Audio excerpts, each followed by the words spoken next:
Le prophète Isaïe est considéré comme l'un des plus grands hommes de Dieu ayant jamais marché sur cette terre. Son nom signifie « Le Seigneur est salut », reflétant ainsi son message de rédemption et d'espoir. Tout au long de son ministère, Isaïe a proclamé l'importance de la fidélité au Seigneur, délivrant des messages aussi bien durs que réconfortants, avec la promesse de restauration. Un autre thème récurrent dans les prédications d'Isaïe était le Messie. Bien qu'il ait vécu environ 700 ans avant la naissance de Jésus, il a prophétisé en détail sur la venue du Fils de Dieu dans le monde. De plus, le prophète a également parlé de la fin des temps et de la seconde venue de Jésus, lorsqu'il établira un nouveau ciel et une nouvelle terre. Voyons ce qu'Isaïe a dit à propos de ces sujets. « Car, comme les nouveaux cieux, et la nouvelle terre que je vais créer subsisteront devant moi, dit l'Éternel. Ainsi subsisteront votre postérité et votre nom. À chaque nouvelle lune et à chaque sabbat, toute chair viendra se prosterner devant moi, dit l'Éternel. » Et c'est précisément sur ces révélations de Dieu à travers le prophète Isaïe que je souhaite discuter avec vous aujourd'hui. Le livre d'Isaïe contient 66 chapitres remplis de prophéties et d'avertissements qui sont pertinents pour notre époque. Avant de poursuivre, je vous invite à vous abonner à ma chaîne. Il vous suffit de cliquer sur le bouton d'abonnement sous la vidéo et à côté, vous trouverez l'icône d'une cloche. Il est important d'activer cette cloche pour recevoir toutes les notifications chaque fois que je publie une nouvelle vidéo. Chaque jour, je partage des messages, des prières et du contenu pour renforcer votre cheminement avec Dieu.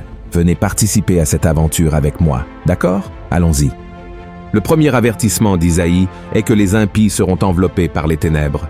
Lisons ce qui est écrit dans les premiers versets du chapitre 60 d'Isaïe. « Lève-toi, sois éclairé, car ta lumière arrive, et la gloire de l'Éternel se lève sur toi. Voici, les ténèbres couvrent la terre, et l'obscurité les peuples. Mais sur toi l'Éternel se lève, sur toi sa gloire apparaît. » Dans ce chapitre entier, Dieu révèle aux prophètes la grandeur et la gloire de Jérusalem céleste, ainsi que le triomphe de l'Église. La vision d'Isaïe est très similaire à celle que l'apôtre Jean a eue dans l'Apocalypse 21 et 22, même si de nombreux siècles séparent ces révélations. Cela confirme la véracité et la cohérence de la parole de Dieu.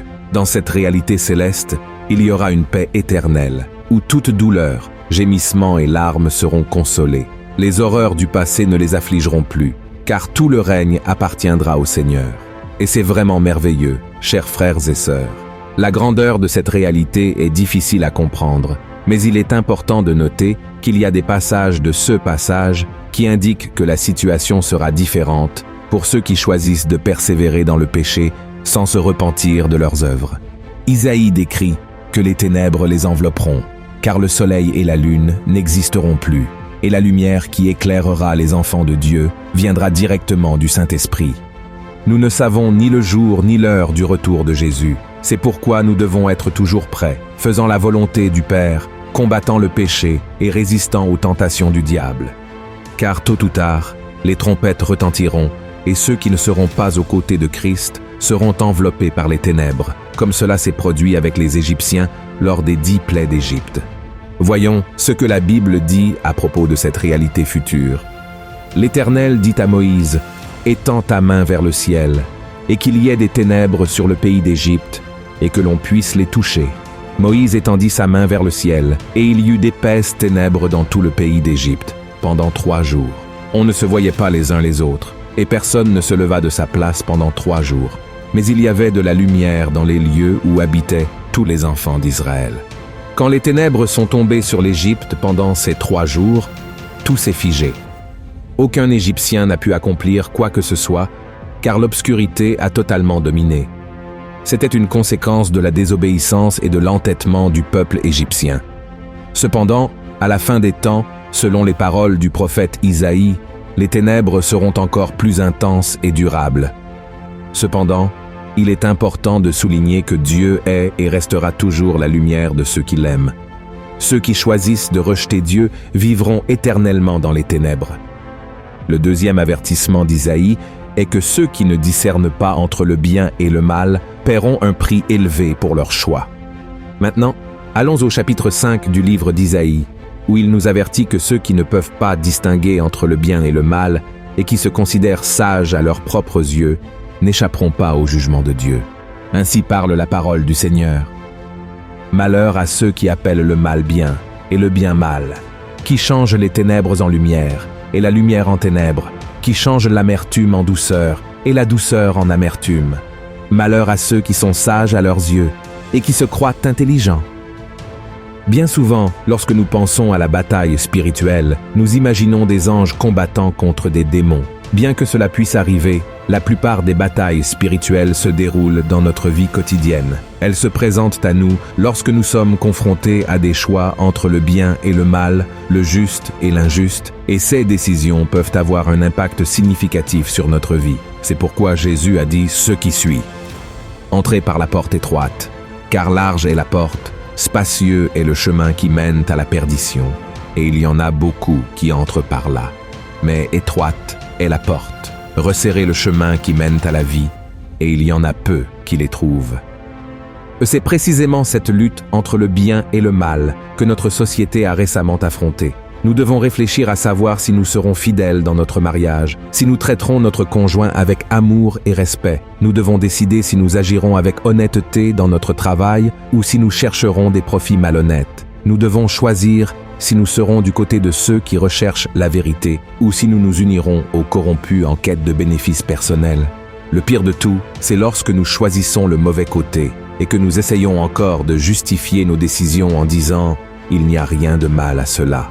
C'est être sage à ses propres yeux et ignorer ce que la parole de Dieu définit comme bien et mal, agissant selon les désirs de notre cœur.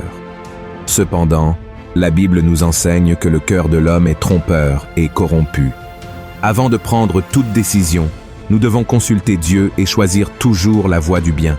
Sinon, nous paierons un prix élevé lorsque Jésus reviendra. Le troisième avertissement.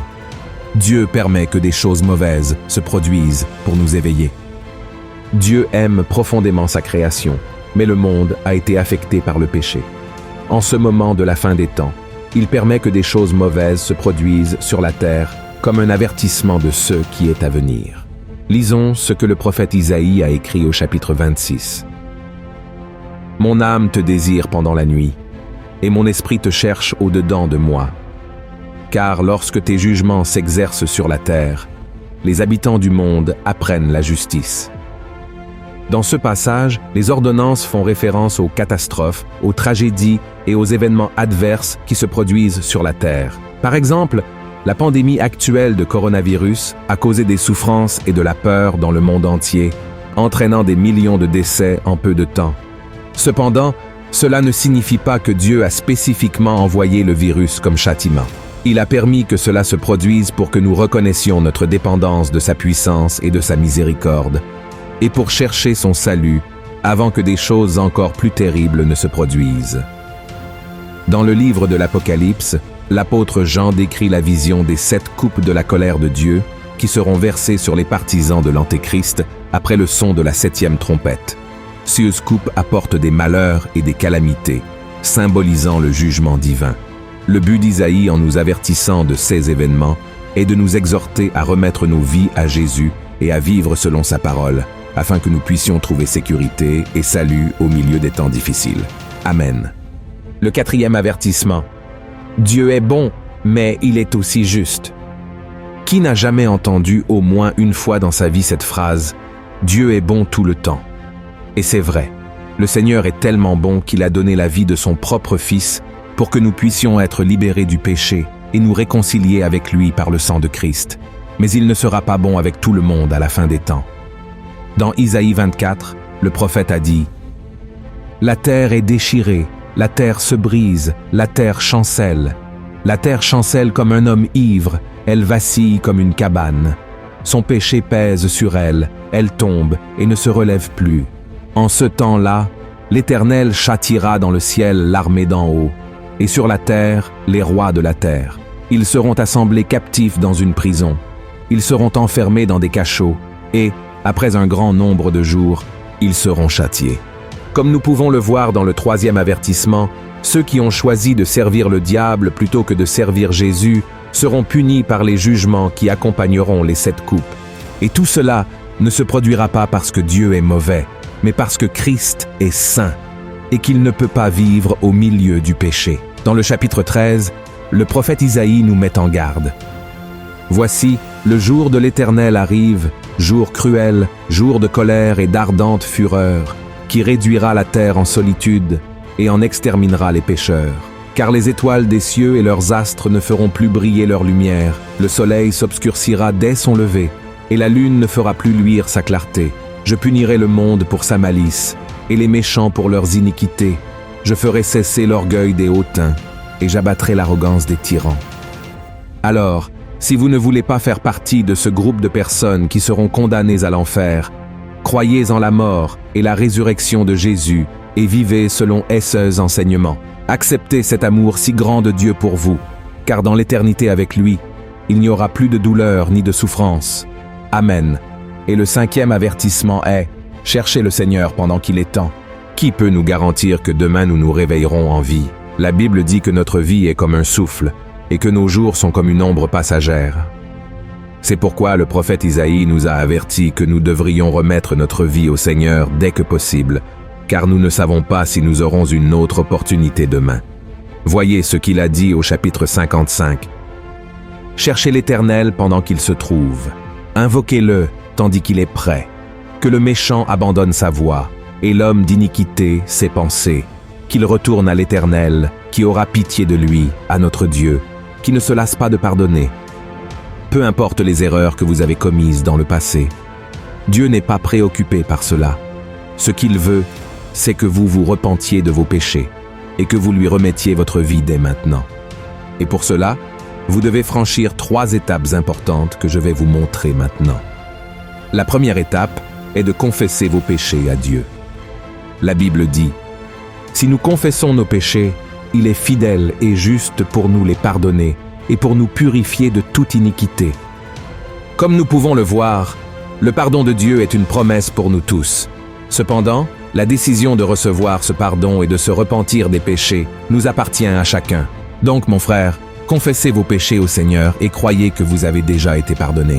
La deuxième étape est de choisir de marcher dans la lumière. Dans la Bible, il est écrit « La nouvelle que nous avons apprise de lui et que nous vous annonçons, c'est que Dieu est lumière et qu'il n'y a point en lui de ténèbres. Si nous disons que nous sommes en communion avec lui et que nous marchions dans les ténèbres, nous mentons et nous ne pratiquons pas la vérité. Mais si nous marchons dans la lumière, comme il est lui-même dans la lumière, nous sommes mutuellement en communion et le sang de Jésus son Fils nous purifie de tout péché. » Marcher dans la lumière signifie abandonner la vie de péché et permettre à Jésus de transformer notre esprit et notre cœur.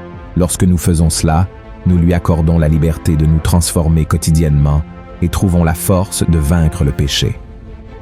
La troisième étape est de ne plus se blâmer après avoir confessé vos péchés à Christ. Il vous a déjà pardonné et nous ne devrions pas nous accabler. L'ennemi fera tout pour accuser et dire que nous sommes trop pécheurs pour être pardonnés par Dieu. Même si nous nous sentons sales et indignes des bénédictions du Seigneur, nous devons prendre possession du pardon par la foi. Amen. Par conséquent, frères et sœurs, nous devons comprendre que Jésus est sur le point de revenir et le prophète Isaïe a été utilisé par Dieu pour nous donner des avertissements importants sur ce qu'il faut faire et ne pas faire de nos jours. Christ a payé un prix élevé pour nos vies et nous ne pouvons pas gaspiller cette opportunité d'être sauvés, comme nous l'avons vu. Les derniers jours seront terribles et vous n'avez pas besoin de souffrir avec les impies, mais pour cela, vous devez répondre à l'appel que Dieu vous fait aujourd'hui. Amen. Si vous avez aimé ce message, je vous demande de le partager dans les groupes WhatsApp et sur Facebook. Propageons le message de l'Évangile et suivez-moi ici, car chaque jour, je vais vous aider dans votre marche avec Dieu. Je vous attends dans la prochaine vidéo. Que Dieu vous bénisse.